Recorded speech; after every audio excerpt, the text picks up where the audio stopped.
안녕하세요. 독서연구소 고영수 작가입니다. 여러분 반갑습니다. 오늘은 여러분의 마음이 아프고 힘들 때 여러분을 살려줄 책 작은 것의 힘 사선 행동의 심리학 시간이고요.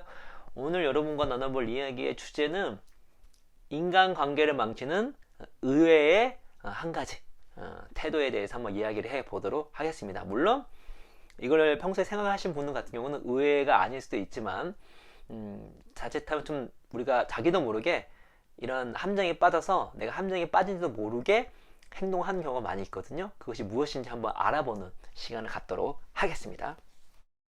자, 그 한 가지가 무엇이냐 읽어드릴게요.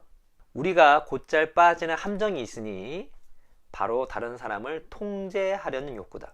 특히 파트너나 가족, 친구와의 관계에서 이런 함정에 빠지기 쉽다. 물론 직장 동료 사이에서도 발생할 수 있는데 특히 리더 역할을 맡는 경우에 더 그렇다. X가 다르게 행동한다면 다 괜찮아질 거야 라는 생각을 해본 적이 있는가? 다음 같은 예를 들 수 있다. 메리는 아들이 컴퓨터 게임을 많이 하지 않고 학교 일에 관심을 쏟는다면 걱정은 그만두고 인생을 즐길 수 있다고 생각한다. N은 같이 사는 남자친구가 아파트를 잘 정리해 주기만 한다면 훨씬 괜찮은 생활을 할 수 있다고 생각한다. 조는 조수가 일을 더 빠르고 정확하게 해낸다면 자기가 제 시간에 퇴근할 수 있고 아내와 아이들과 함께 더 행복한 시간을 보낼 수 있다고 여긴다. 데클라는 아내가 분노를 조절하는 방법을 배우면 둘의 관계가 완벽해질 것이라고 생각한다. 우리 대부분이 이런 덫에 걸릴 수 있다. 다른 사람이 어떤 행동을 하거나 하지 않는 것에 우리의 행복과 안녕이 걸려 있다고 여긴다. 다른 이들의 행동을 통제하려는 방법은 몇 가지가 있다. 그들이 우리를 괴롭히는 행동을 하면 퉁명스럽게 반응하거나 수동적인 공격 성향을 드러낼 수 있다. 또 그들이 마침내 우리가 부탁한 일을 할 경우 감사하거나 수고를 인정하기보다는 일을 끝내는데 시간이 얼마나 오래 걸렸는지 지적하기만 한다. 타인의 행동을 바꾸고자 할 때 반응을 보이는 방법은 여러 가지가 있다. 다른 사람을 통제하려는 이런 시도는 대부분 단기적 이득을 안겨줄 수 있다. 상대방이 여러분이 원하는 일을 하면 여러분은 일시적인 안도감을 느낄 것이다. 하지만 이런 단기적인 이익에는 대개 장기적인 고통이라는 대가가 따른다. 그 사람은 점점 멀어지게 되고 심지어 여러분이 원하는 것과 정반대되는 행동을 일부러 할 수도 있다.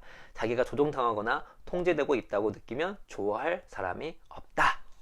그렇죠? 자, 우리 인간관계를 은근히 망치는 한 가지 태도가 있습니다. 그거는 뭐냐면 다른 사람을 통제하려고 하는 것이죠. 다른 사람을 통제하라는 욕구가 어디서 나오냐? 이 책의 해설을 통해서 알 수 있는 건 무엇이냐면 바로 너와 나의 행복은 너가 특정 행동을 하거나 특정 행동을 하지 않은 것에 달려있다라는 생각이 우세할 때 나타나는 것이에요.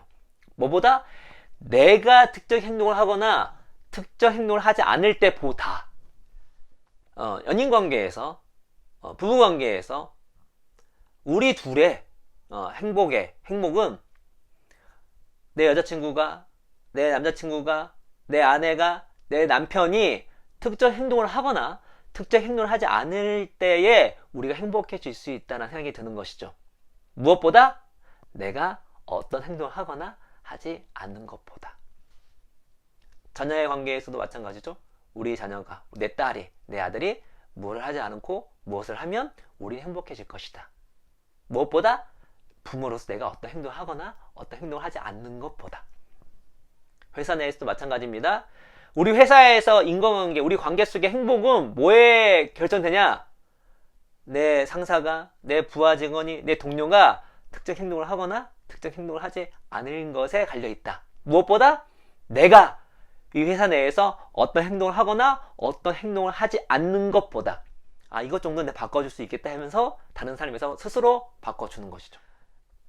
내가 스스로 결정하면 좋은데 내가 누군가에게 통제를 받아서 바꾼다는 거를 좋아할 사람은 없습니다. 순간적으로 할 수 있죠. 그래서 순간적으로 관계가 나아질 수 있겠지만 장기적인 관계는 좋지가 않습니다. 네, 인간은 통제받는 거를 기본적으로 좋아하지 않기 때문이죠. 그래서 한번 여러분께서 만약에 어떤 관계의 행복이 이 관계의 어떤 우리 관계의 질이 나의 행동이 아니라 타인의 행동에 달렸다고 말을 하거나 생각하는 경우가 있는지 없는지 한번 생각해 보십시오. 한번 오늘 이 시간에 나의 모든 관계를 한번 따져보세요. 내가 특정 행동을 하기보다, 내가 특정 행동을 하지 않기보다 다른 사람이 이렇게 안 했으면 좋겠다, 다른 사람이 저렇게 했으면 좋겠다 라고 생각하는 경우가 많지 않습니까? 왜냐면 그런 생각이 있으면 타인을 통제하고 싶거든요. 타인을 통제하게 되면 이 관계는 장기적으로 더 고통입니다. 저도 이제 결혼 생활 10년 이렇게 넘게 했지만, 예, 와이프, 이제는 뭐, 당연히, 와이프에 있는 웬만한 거, 지금도 이해 안 되는 부분이 있어요. 다른 사람이니까. 근데 그걸 받아들이는 거죠. 물론 초창기 때 바꾸려고 했지만 그게 안 돼요. 오히려 싸움만 나지. 그렇죠? 책에서는 이제 이런 타인을 통제하고 제어하려는 시도를 포기하기 위한 4가지 팁이 나오거든요. 이를 참고하시면 좋을 거라는 생각이 듭니다. 한번 읽어드릴게요. 1번, 상대방의 입장이 되어본다. 논쟁이 벌어졌다면 잠시 뒤로 물러서서 혹시 자기가 틀렸을 가능성은 없는지, 또 상대방의 말이 일리가 있는지 부드럽게 자문해보자. 상대방의 관점에서 바라보자. 네, 타인의 관점에서, 상대방의 관점에서 볼 수 있는 훈련이 좀 필요합니다. 그래야지만 공감 능력이 생기고 좀 더 상대방을 이해할 수 있고, 내가 어떤 상대방을 통제하려는 욕구가 사라지게 되는 거죠. 왜? 이해가 되니까. 내가 억지로 할 이유가 없잖아요. 통제할 이유가 없잖아요. 이해가 되는데. 그렇죠? 2번째, 일을 위임한다. 별로 중요하지 않는 일이라면 다른 사람도 여러분만큼 잘해낼 수 있다고 믿고 그들이 간섭받지 않고 일하도록 해주자. 그리고 일이 완료되면 비록 자신의 기준에 만족스럽지 못하더라도 칭찬해주자. 이거는 어떤 회사나 조직에서만 적용되는 것이 아니라 부부관계, 자녀와 부모 자녀 관계 다 적용되는 것입니다. 그래서 일정 부분 믿어줄 걸 완전 믿어주는 거예요. 그걸 내가 통제하지 말고. 이거는 뭐 우리가 합의가 됐으면 마음대로 해. 자녀에게도 이거는 네 마음대로 해도 돼. 이 영역에서는 이렇게 합의를 보고 이를 위임하거나 철저하게 믿어주는 거죠. 이게 뭐랄까, 다 완벽하게 할 수는 없습니다. 그렇죠? 그거는 우리가 성인은 아니잖아요. 그런데 내가 상대방을 믿어주는 영역을 넓힐 필요가 있는 거죠. 넓힐 필요가 있는 거죠. 그래서 이렇게 상대방을 믿어준다. 실제로 그것이 이해가 안 되는 부분이 있다 할지라도 엄청 크리티컬하고 엄청 중요한, 우리 인생에 엄청 중요한 부분이 아니라면 오케이, 네 생각대로 해, 네가 하고 싶은 대로 해, 나는 그거 다 받아들일게 라는 자세가 중요하다는 것이죠. 3번째, 자기 인생에서 중요한 사람에게 충고하지 말자. 문제를 해결해 주려는 충동을 누르고 그냥 문제에 귀 기울이고 이해한다고 말하자. 이거는 조금 뭐랄까, 일반적인 건 그렇고 정말 중요한 순간에는 충고도 필요합니다. 충고하려는 용기도 필요해요. 그러나 기본적인 자세는 함부로 충고하지 않는 게 좋습니다. 기본 베이스는, 특히나 뭐 부부관계나 연인관계나 회사 내에서도 함부로 막 충고하면 안 돼요.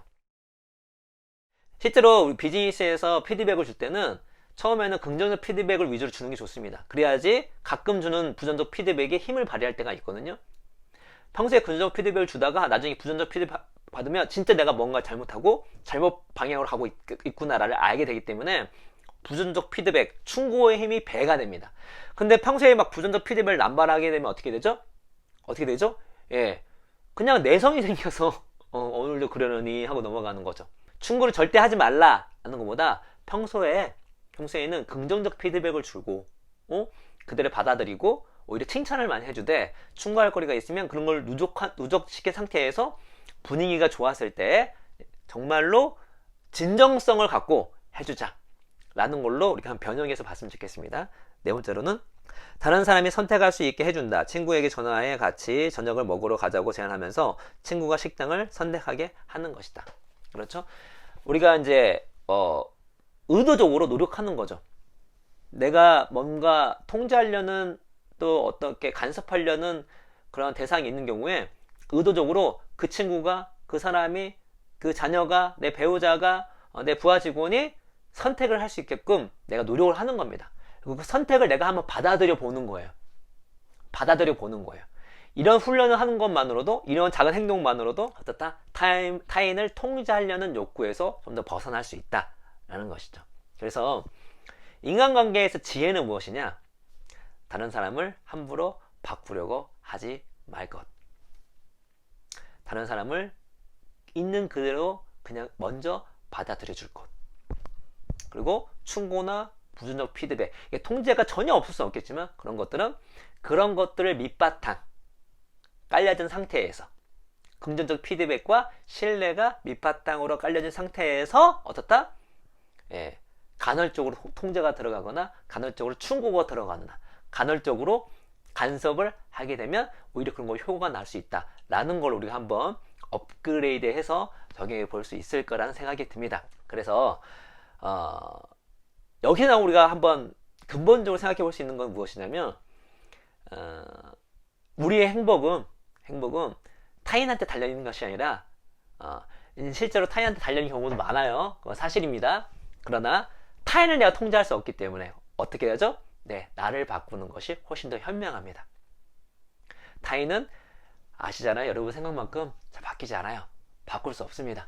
그러면 내가 바뀌는 게 훨씬 좋고 그럴 때 내가 더 성숙해질 수 있는 것입니다.